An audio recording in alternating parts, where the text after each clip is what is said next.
मोक्ष संन्यास योग 18वा अध्याय श्लोक क्रमांक 55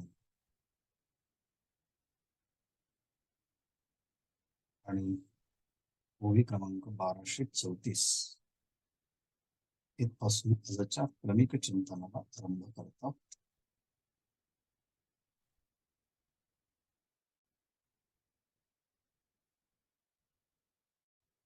भगवंतांनी ज्ञान प्राप्तीची योग्यता तो साधनाक्रम संक्षेपाने मी सांगतो अशी प्रतिज्ञा केली होती. सिद्धिं प्राप्तो यथा ब्रह्म तथाप्नोति निबोधन सांख्ये समासेनैव कौन्तेय निष्ठा ज्ञानस्य या परा. जे काही सांगणार आहे ती ज्ञानाची सर्वोच्च स्थिती आहे. काय आहे? अंतःकरणाची शुद्धी. देह इंद्रिय मनाचं संयम, पंच विषयांचा विधीपूर्वक त्याग आणि अंतःकरणामध्ये वस्तूंच्या विषयी कोणताही रागद्वेष नाही, अशी स्थिती प्राप्त झाली असताना एकांतावास करा. विविक्त सेवी.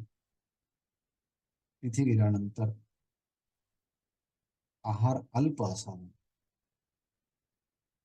वाणी मन आणि शरीर यावरती पराकोटीचा संयम असेल. हे तव काय मानस. आणि नेहमी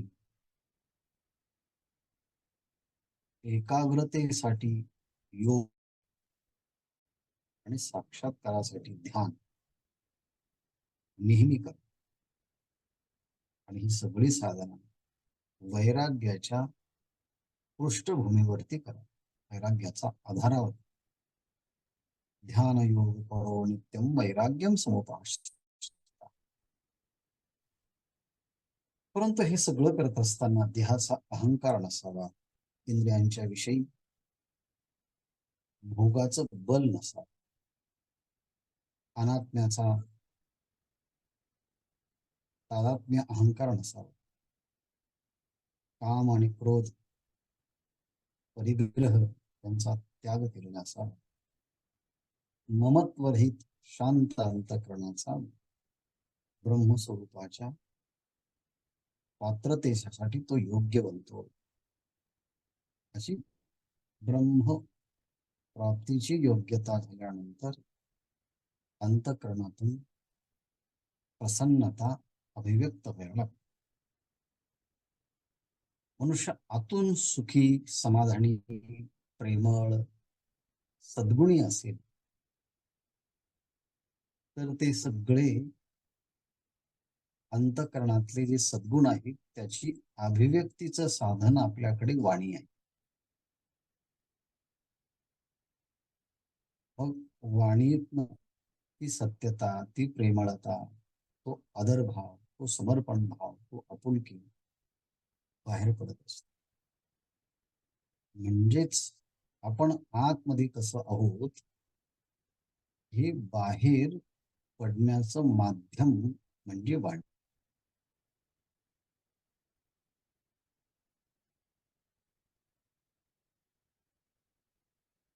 म्हणून ती अंतःकरणात ती प्रसन्नता ती वाणीच्या द्वारे अभिव्यक्त होत असते. म्हणून प्रसन्न. गेलेल्याचा शोक करत नाही आणि नसलेल्याची अपेक्षा करत नाही. न शोचति न कांक्षति. कारण सर्वेषु भूतेषु समः, सर्व प्राणी मात्रांच्या मध्ये समानतेने चैतन्य पाहतो आणि मद्भक्ती पराम लभते, माझी श्रेष्ठ भक्ती प्राप्त होते. आणि त्या भक्तीच्या द्वारे भक्त मी जसा आहे तसं जाणतात आणि जाणल्यानंतर माझ्या स्वरूपामध्ये प्रवेश करतात, मद्रूप होतात. असा हा सगळा क्रमयोग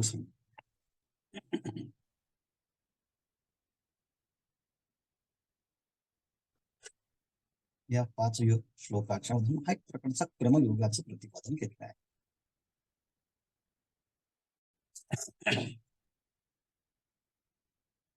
बर, हा सगळा भाग पाहिल्यानंतर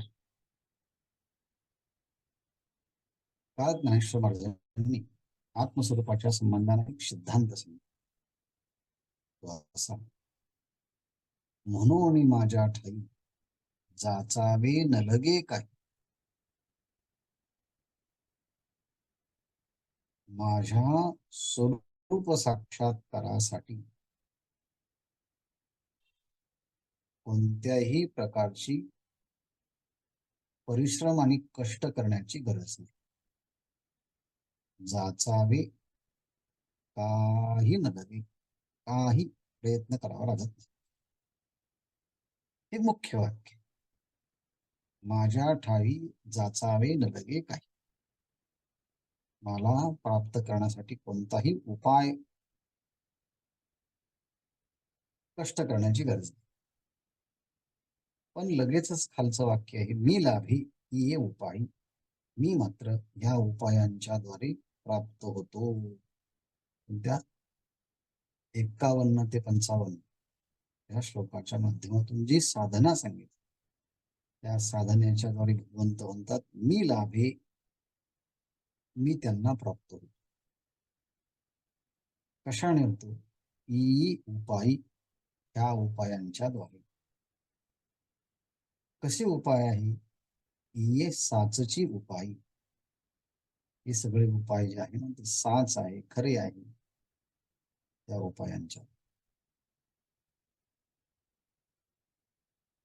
असं म्हणून हे सांगितल्यानंतर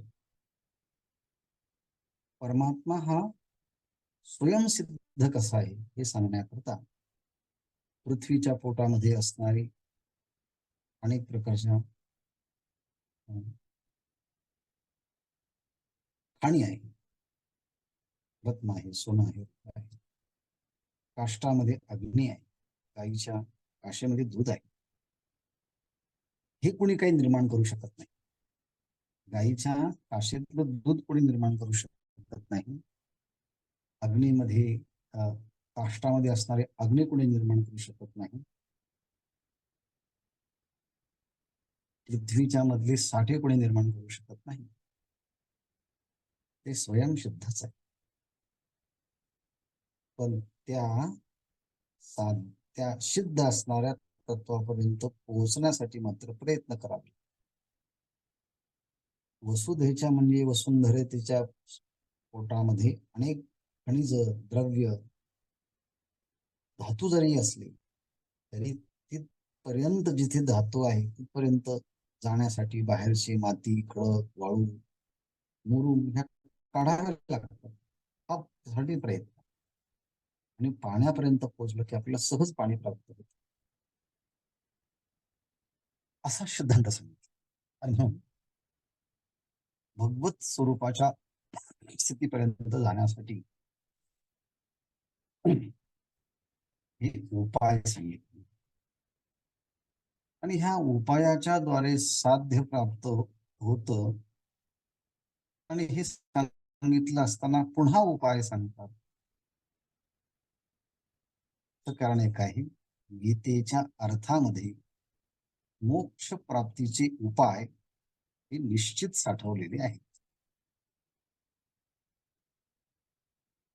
शास्त्रोपाय आणि इतर ग्रंथांनी जे शास्त्राचे उपाय सांगितले ते उपाय साध्य प्राप्त करण्यासाठी प्रमाण सिद्ध नाही,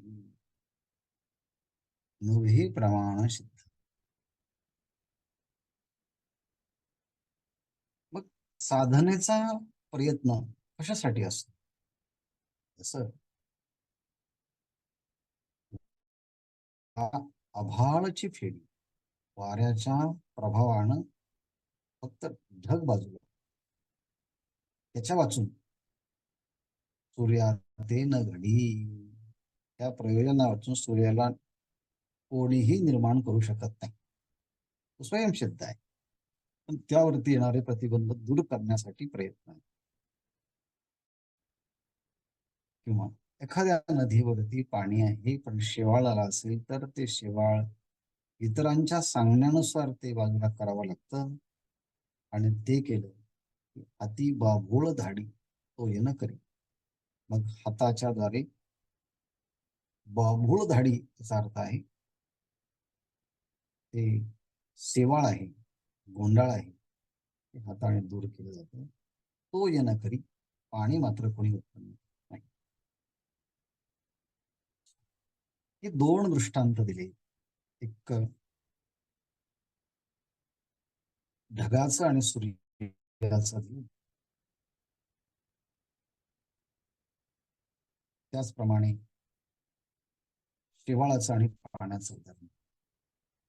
हे दोन दृष्टांत देऊन आत्मदर्शनासाठी आढळ म्हणजे प्रतिबंध कोण असेल तर त्या अविद्येच्या द्वारे निर्माण झालेला दोष, अविद्यामळ, तो परमार्थ साधनेसाठी प्रतिबंधक आहे. म्हणून तो शास्त्रनाशी म्हणून त्या सगळ्या उपायांच्या द्वारे काय होत असेल तो शास्त्रनाशी आत्मदर्शनामध्ये प्रतिबंध करणारा जो अविद्या आहे त्याचा नाश फक्त ज्ञानाने. परमात्मा हा ज्ञान स्वरूप असल्यामुळे तो शास्त्र नाशी एरू, तो शास्त्र नाशी एरू निर्मळू, एरवी एरवी मी निर्मळू प्रकाशे सोये. एरवी आत्मा हा पवित्र आहे, निर्मळ आहे, त्याला कसली आवश्यकता नाही. म्हणून निष्कर्ष सांगितला होता, अघवेची शास्त्रे अविद्या विनाशाची पात्रे, वाचोनी न होती स्वतंत्रे आत्मबोधी. सगळे शास्त्र, 12 शास्त्रकार, 18 पुराण, 4 वेद, अनेक प्रकारच्या पुराणी, महाभारत, रामायण असे इतिहासाचे ग्रंथही पाहिले असताना अघवेची शास्त्रे अविद्या विनाशाची पात्रे, सगळीची शास्त्रे अविद्या विनाशासाठी आहे. या वाचून आत्मबोधी स्वतंत्र न होती, परंतु आत्मतत्वाचा बोध करण्यासाठी ही शास्त्र स्वतंत्र नाही. म्हणून या अध्यात्मशास्त्रांशी चर्चा करत असताना जिथे निष्कर्षापर्यंत पोहोचलं जातं तर येई जे जया ठाया ते हे किताब इथेपर्यंत जाता येतं. कशा प्रकारे जाता येतं आणि गीता हे शास्त्र सगळ्या शास्त्रांना सनात कसं करतं. याप्रमाणे पूर्व दिशेला सूर्य प्रकाश येऊन त्या प्रकाशाने पूर्व दिशा सुशोभित झाली की त्या प्रकाशाने इतर दिशाही आपोआप सुशोभित होतात. तैसा शास्त्रेश्वरा गीता या सनाथे शास्त्रे. तसं या गीता शास्त्राचे प्रामाण्य लाभले इतर शास्त्रही सनात होतात. एरवी ती अनाथच आहे. त्या म्हणण्याचं कारण सगळे शास्त्र म्हणत असताना वेद ही परमात्म्याच्या श्वासापासून निर्माण झाले. तस्य निश्वसितम वेदा. परंतु गीता जी आहे भगवंताने प्रत्यक्ष जागृतीमध्ये येऊन सांगितली. म्हणून गीतेचं वेगळं महत्व आहे आणि ते विस्ताराने सांगितलं. मग भगवंताने पुन्हा का सांगितलं तर कदाचित प्रथम श्रवणाबरोबर अर्जुनाला कदाचित आत्मसाक्षात्कार प्राप्त झाला असेल नसेल.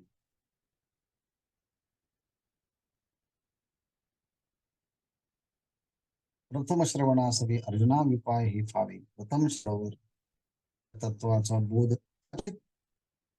तो होईल किंवा नाही.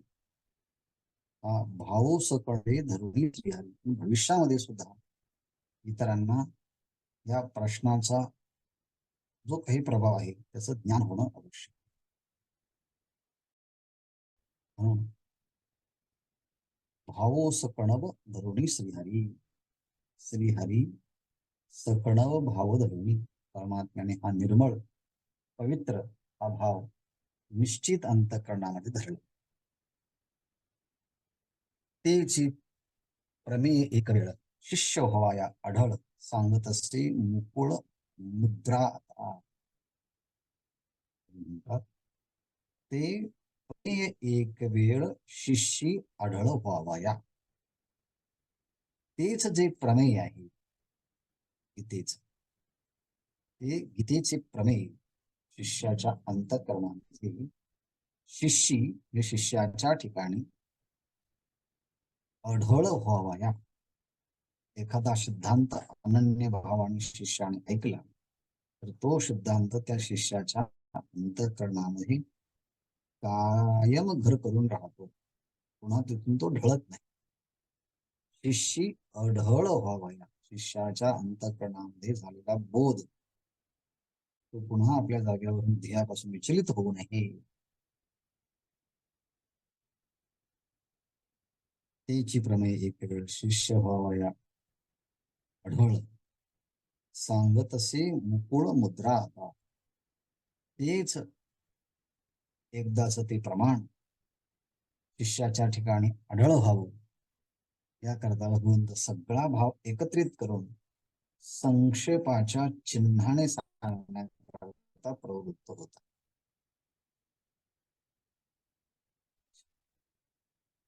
हा सगळा भाग झाला. आणि मग आणि प्रसंगे गीता पावो पावोही संपता. सगळा 18व्या अध्यायाचा विचार करत गेलो तर 18वा अध्याय हा एक अध्यायी गीता. आणि 18 अध्यायाचा हा उपसंहार होत चालला. भगवंत म्हणतात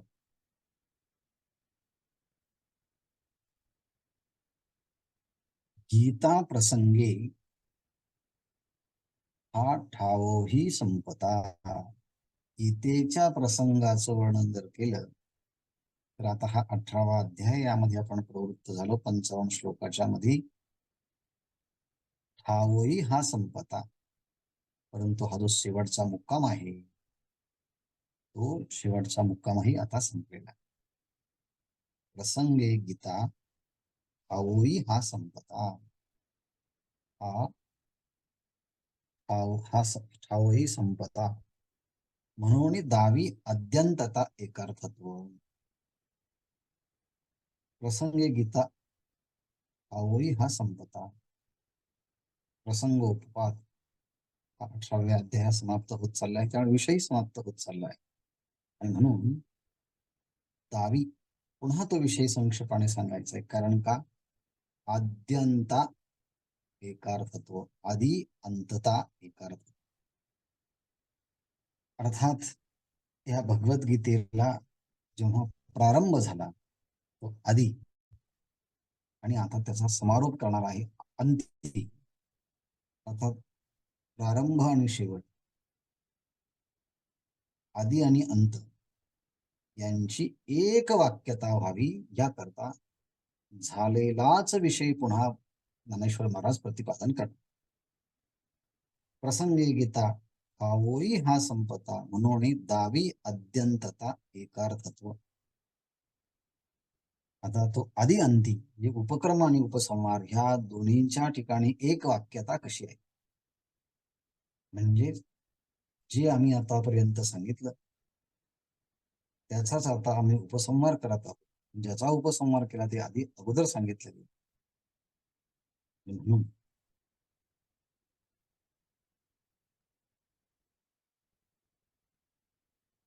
म्हणून दावी अद्यंतता एकार्थत्व. आदि आणि अंत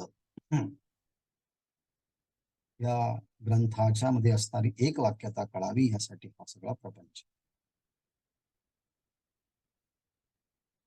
आणि प्रसंगी गीता ठावई हा संपता, म्हणून दावी अद्यांतता एकार्थतो. गीता 18व्या अध्यायाच्या माध्यमातून समाप्त होण्याची वेळ आली आणि तरी देखील पुन्हा सांगण्याचं कारण आहे काय, आधी आणि अंत यांच्यामध्ये एक वाक्यता सगळ्यांना कळावी म्हणून. आता समारोपच करत असल्यामुळे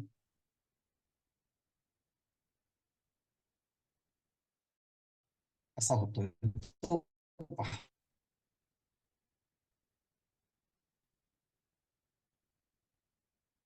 हे ग्रंथांच्या मध्यभागी नाना अधिकार प्रसंगी निरूपण अनेके सिद्धांती केले. पहिल्या अध्यायापासून तर 18व्या अध्यायापर्यंत या संपूर्ण 18 अध्यायी आणि 700 श्लोकाच्या मध्ये आपण जर नीट पाहिले, ग्रंथांच्या आरंभी, ग्रंथांच्या मध्ये आणि ग्रंथांच्या शेवटी काय सांगितलं आहे, की त्याचा निश्चित बोध होण्याकरता उपक्रम, उपसंहार, अभ्यास, अपूर्वता, फल, ज्याच्याद्वारे सगळं सिद्ध होऊ शकतं, त्याचं स्वरूपही आपल्याला ग्रंथाच्या अगोदर, ग्रंथाच्या मध्ये आणि ग्रंथाच्या शेवटी ही एक वाक्यता असायला पाहिजे. जे ग्रंथाच्या मध्यभागी नाना अधिकार प्रसंगी अनेकी निरूपण सिद्धांती केले. बघा एक एक वाक्य आता. ग्रंथाच्या मध्यभागी, ग्रंथाच्या मध्यभागी म्हणजे ग्रंथाच्या अगोदरही, ग्रंथाच्या शेवटीही आणि ग्रंथाच्या मध्ये. आरंभाला आधी, अंत आणि मध्य. काय आहे ग्रंथाच्या मध्यभागी? नाना अधिकार प्रसंगी. एकाच व्यक्तीचे सर्व अधिकार नसतात, सर्व अधिकार एकाच व्यक्तीला देता येत असतात. प्रत्येकाचा अधिकार हा वेगवेगळा असतो. त्याप्रमाणे ग्रंथाच्या मध्यभागी नाना अधिकार प्रसंगी निरूपण अनेकी सिद्धांती केली.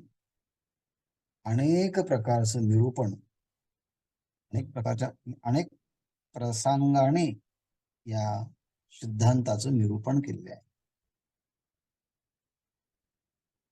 सिद्धांती, अनेकी सिद्धांती निरूपण केले. प्रत्येकाच्या अर्जुन जो संयमित अंतःकरणाचा आहे, तो पहिल्या अध्यायापासून शेवटपर्यंत या सिद्धांताचं निरूपण केलं आहे. ज्याचा जसा अधिकार असेल तसा. सांख्य योग आहे, कर्मयोग आहे, ज्ञान योग आहे, ज्ञान संन्यास योग आहे, ध्यान योग आहे, ज्ञान विज्ञान योग आहे, अनेक प्रकारचे योग. मग जेवढे काही सिद्धांताचं निरूपण केलं, मग खूप सिद्धांत झाले मग गीतेमध्ये. निरूपण अनेकी सिद्धांत केले, अनेक सिद्धांत निरूपण करताना अनेक सिद्धांत सांगितले. जेवढे काही सिद्धांत सांगितले तेवढे गीतेचे सिद्धांत आहे का गीतेचा केवळ मेव असा एखादा सिद्धांत आहे? ते सांगतात तरी तेतुलेही सिद्धांत ये शास्त्री प्रस्तुत पूर्वापर नेणत कोणी जाई मानी. गीतेच्या आरंभाला, मध्ये आणि अंती पुष्कळ प्रकारचे सिद्धांत सांगितले. ते सगळे सिद्धांत हे गीतेचे सिद्धांत आहे असं कोणी म्हणत असेल तर तेतुलेही सिद्धांता ये शास्त्री प्रस्तुत. तेतुलेही सिद्धांत जेवढे आता पहिल्या अध्यायापासून तर 18व्या अध्यायापर्यंत जे 18 योग सांगितले, त्याच्या अंतर्गत अनेक उपाय सांगितले.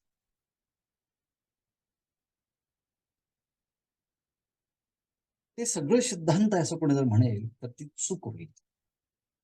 कारण असं म्हटले, तेतुलेही सिद्धांत ये शास्त्री प्रस्तुत. जेवढे काही श्लोक आहेत ते सगळे ह्या ग्रंथाच्या मध्ये सांगितले आहेत, म्हणजे अनेक सिद्धांत सांगितले आहेत का भगवद्गीतेमध्ये. कोणी म्हणे हो, अनेक सिद्धांत सांगितले, 18 प्रकारचे योग सांगितले आहेत. पण माऊली म्हणतात नाही. पूर्वापार नेणता कोणी जाई मानी. त्याला उपक्रम, उपसंहार, अभ्यास, अपूर्वता, फल, म्हणजे प्रारंभापासून तर अंतिम पर्यंत सगळा विचार एकत्रित समोर न ठेवता पूर्वापार नेणता कोणी जरी मानली, कोणी जर एखाद्याने मानलं की सगळेचे सगळे सिद्धांत या भगवद्गीतेचे आहेत, तर त्याने समजावं की पूर्वापार संबंध त्याने पाहिला नाही. सिद्धांत एकच आहे, पण तो सिद्धांत कळण्याकरता मग उपसिद्धांताच्या कक्षा सांगितल्या.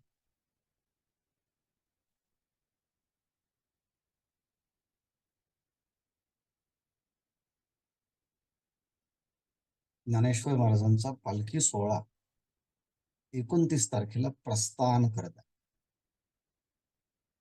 निघतोय, निघण्याला प्रारंभ होतो.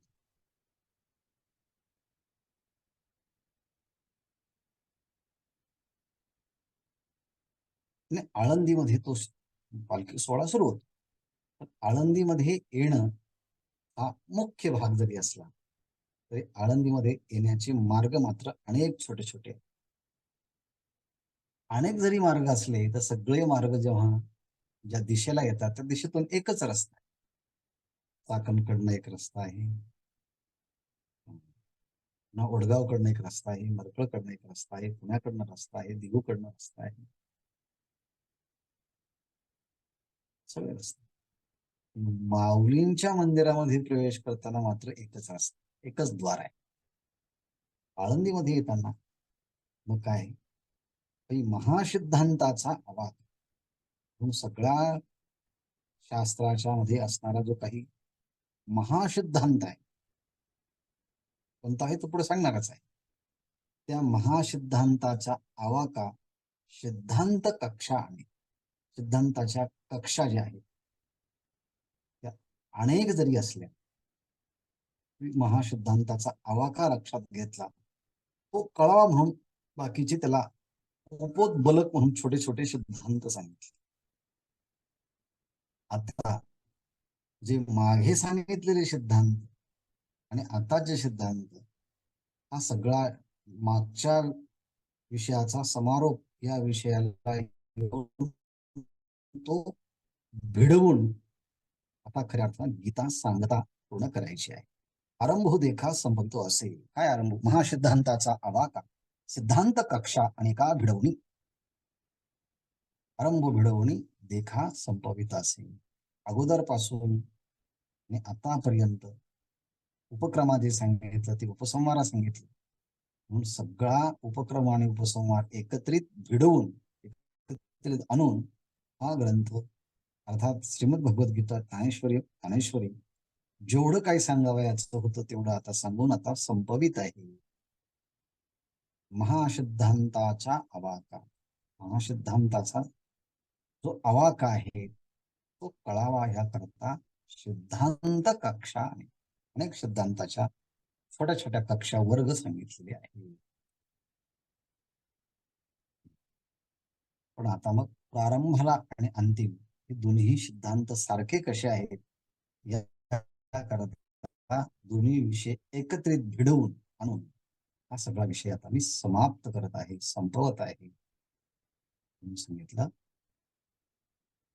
भिडवणे आरंभ देखा संभवित असेल, उपकर्माने उपसंहार या गोष्टीचा नीट विचार केला. काय मुख्य सिद्धांत आहे, भगवंताला काय सांगायचं आहे.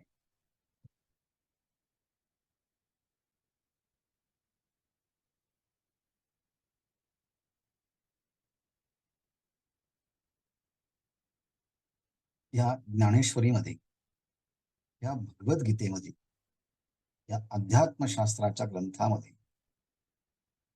सगळ्या शास्त्राचा अभ्यास करण्याचा हेतू काय आहे,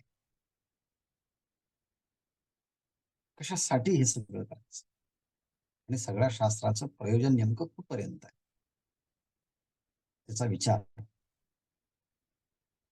एथ म्हणजे ह्या भगवद्गीतेमध्ये, एथ या ज्ञानेश्वरीमध्ये काय, अविद्यानाशु हे स्थळ, अविद्येची, अविद्येचा नाश करायचा, अविद्येची निवृत्ती करायची,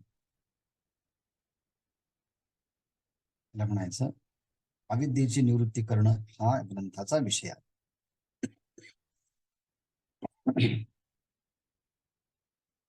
अविद्यानाशु हे स्थळ, इथे अविद्येचा नाश म्हणून, अज्ञानाचा नाश म्हणून,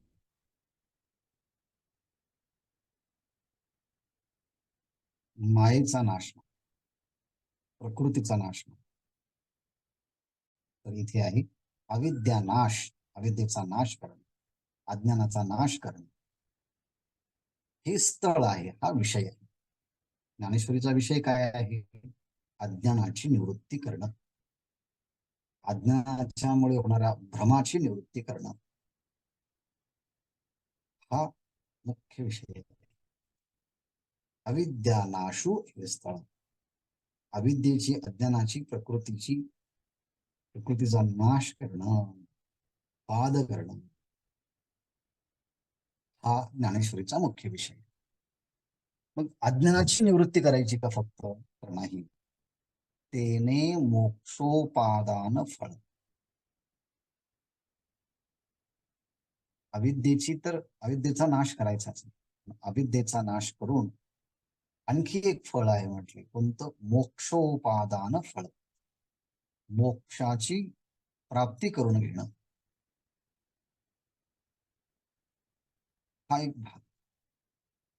म्हणून मोक्षोपादान फळ. तर ज्ञानेश्वरीचा विषय काय आहे, मोक्षोपादान हे फळ प्राप्त करून देणं आणि शिष्याच्या, साधकाच्या अंतःकरणामध्ये असणारे अविद्या, अस्मिता, राग, द्वेष, अभिनिवेश हे जे काही पंचक्लेश आहेत त्यापैकी अविद्या हे सर्व क्लेशांना जन्म देणारे असल्यामुळे ती अधिष्ठात्री आहे. म्हणून प्राप्ती हे त्या ज्ञानाचं फळ आहे. मग म्हटले अविद्येच्या निवृत्ती, अविद्येचा नाश करायचा असेल, त्या अविद्येच्या नाशासाठी साधन कोणतं आहे, आणि मोक्ष प्राप्त करून घ्यायचा असेल तर मोक्ष प्राप्तीचं साधन कोणतं आहे. म्हटले ते तर सांगतो ना, आता दोही, पण ह्याही दोही केवळ साधन ज्ञान, म्हणजे अविद्येच्या निवृत्ती करता साधन काय आहे, ज्ञान. मोक्ष प्राप्त करून देण्याचं साधन काय आहे, ज्ञान. ज्ञान काय करतं, अविद्यानाश हे स्थळ, मोक्ष उपादान फळ या दोही केवळ साधन, अविद्येची निवृत्ती आणि मोक्षाची प्राप्ती करून घेणं हे काय आहे, मुख्य प्रयोजन आहे.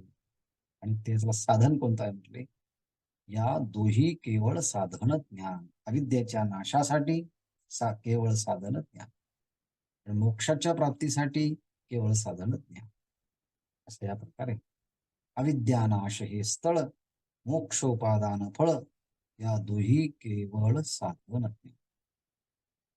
अविद्येची निवृत्ती आणि परमानंदाची प्राप्ती ह्या दोन्हीचं साधन केवळ एक असेल, ते म्हणजे ज्ञान.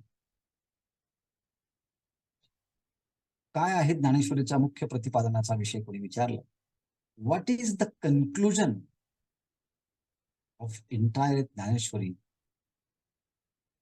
Tell me within one sentence. कोणीतरी मला सांगा एखाद्या वाक्यामध्ये काय ज्ञानेश्वरीमध्ये सांगितलंय. काही नाही, जीवाच्या अंतःकरणामध्ये आत्मस्वरूपाच्या विषयी असणारे जे अज्ञान, भ्रम, विपरीत भावना, त्या अविद्येची, अज्ञानाची निवृत्ती करणं हा ज्ञानेश्वरीचा विषय. आणि जे त्याने मोक्ष उपादान फळ आणि मोक्षरूपी जे काही साध्य आहे त्याची प्राप्ती करून घेण्याचं साधन केवळ ज्ञान आहे. म्हणजे अध्यात्म ज्ञान ज्ञानेश्वरी सांगते की ज्याच्याद्वारे ज्याच्याद्वारे अज्ञानाची निवृत्ती होईल आणि मोक्षाची प्राप्ती होईल. अच्छा, हा मुख्य सिद्धांत. बाकीचे काय, बाकीच्या गोष्टी ह्या कळण्यासाठीच आहे. एतुलेची नाना परी निरुपिले ग्रंथ विस्तारी, एवढ्याच गोष्टी ज्या आहेत, अंतःकरणातली अज्ञान कसं निवृत्त होईल, मोह कसा निवृत्त होईल, दुर्गुण कसे निवृत्त होतील, या संबंधीचं निरूपण विस्ताराने केलं.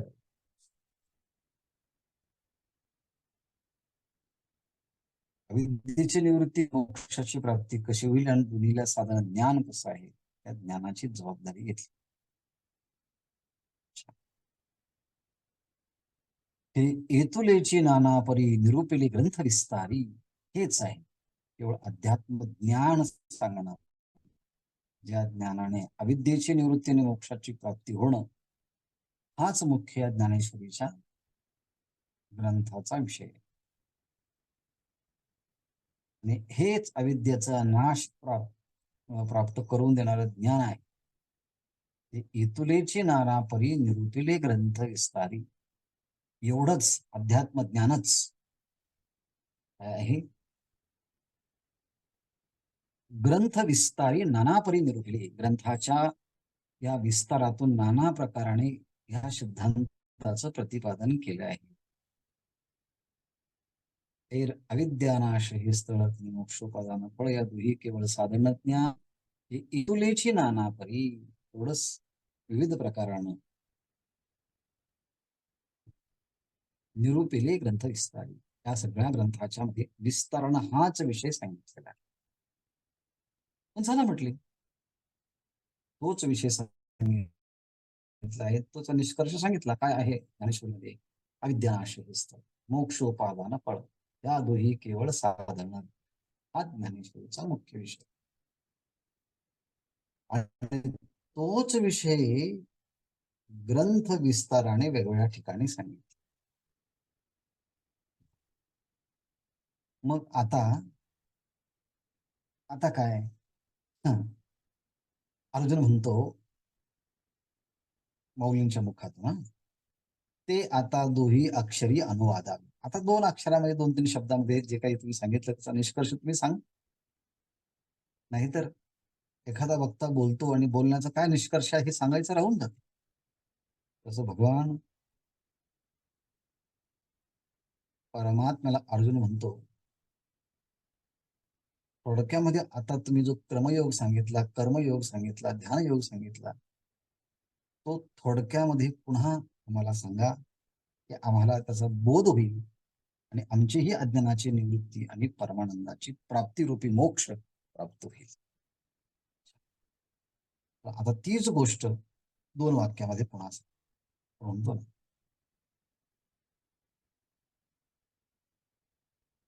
दोन वाक्यामध्ये माझं मी समाप्त करणार. दोन वाक्यामध्ये म्हणण्याचा अर्थ केवळ दोन वाक्यामध्ये नाही, तर तो विषय मुळातच आता संक्षेपाने मी सांगणार, त्याचा विस्तार करणार. म्हणून ही म्हण आहे, दोन शब्द आता मी, दोन शब्द बोलावं यांनी, दोन शब्द बोलावं म्हणजे फक्त दोनच बोलायचं नाही, तर थोडक्यामध्ये बोलावं. आता दोन्ही अक्षरी अनुवादावे. आता हे दोन अक्षर सांगून या ग्रंथाचा समारोप करावा. म्हणून उपयी हाती झाली या उपाय स्थिती, देव प्रवर्तले ते पुढती येण्याची भावे. अरुणाने विचारलं, स्वर्गात आम्हाला पुन्हा सांगा. आणि म्हणून उपेयही हाती झाली या, उपायांच्या द्वारे प्राप्त होणारी जी काही आत्मस्थिती ती उपयी आहे. उपयी हाती येता म्हणजेच फळही, कर्माचं फळही हाती आलं असताना उपयी हाती आता झाली या उपाय स्थिती, म्हणून उपयी हाती झाली या, उपाय हातामध्ये आला असताना सुद्धा काय आहे, उपाय स्थिती देव प्रवर्तले ते पुढती येण्याची व्हावे. साधनाच्या द्वारे साध्य प्राप्त करून घेता येतं, उपायांच्या द्वारे उपेयी प्राप्त करून घेता येतं. हे सगळं झालं असताना भगवंताने सगळं सांगितलं, उपाय काय आहे, उपेयी काय. मग पुन्हा देव प्रवर्तले ते पुढती येण्याची व्हावे. मग पुन्हा दोन शब्द सांगण्याकरता भगवंत पुन्हा प्रवृत्त होतात, ते एवढ्यासाठीच. कशासाठी? अहो, आतापर्यंत भगवंताने सांगितलं, परंतु प्रथम श्रवणाबरोबर मंद अधिकाऱ्याला लगेच बोध होईल सांगता येत नाही. त्याकरता पुन्हा पुन्हा पुन्हा तो विषय अभ्यासांगाने सांगितल्यानंतर चांगल्या प्रकारे लक्षात राहील.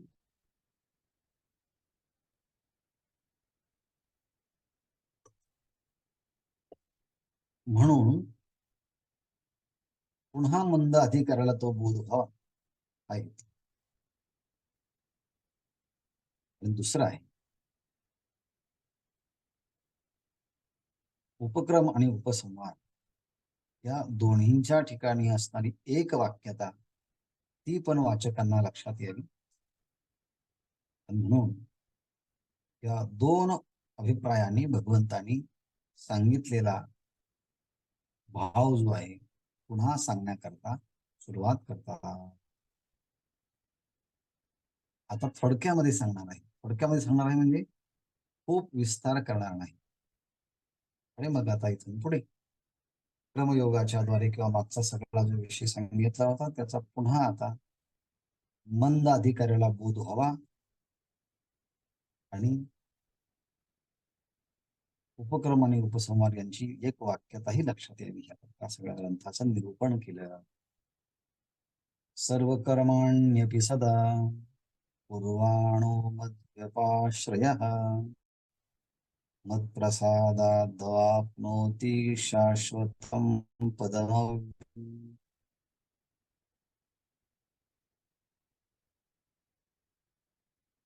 जो पुढचा विषय आहे, तो पुढचा विषय आपण आज न पाहता उद्या पाहूया, प्रारंभ करू. पण त्याचा अभिप्राय असाच आहे की ज्या भक्ताने भगवंताचा आश्रय घेतलेला आहे, त्याचबरोबर वर्णाश्रम धर्माप्रमाणे सगळं त्याचं कर्म तो रात्रंदिवस व्यवस्थित करत आहे. सर्व कर्माण्यपि सदा पूर्वाणो मद्व्यपाश्रयः, माझा आश्रय घेतला. माझ्या कृपेने माझी कृपा संपादन केली असताना मत्प्रसादात अवाप्नोती आहे, तो अविनाशी परमात्माला प्राप्त होतो, तो मिळवितो. भगवंताचा आश्रय घेतलेला, सर्व कर्म भगवंतासाठी केलेला आणि भगवंताची कृपा झाली असताना अविनाशी अशा स्वरूपाला साधक प्राप्त होतो. त्याचा विचार या 56 क्रमांकाच्या श्लोकामध्ये आहे. एकंदरीत हा 100 पेक्षा जास्त हा एवढा मोठा विस्तार ज्ञानेश्वर महाराजांनी या श्लोकावरती केलेला आहे. त्याचं पुन्हा पुन्हा मनन, श्रवण मनन ध्यासन करून त्या संबंधाचा बोध प्राप्त करण्याचा प्रयत्न.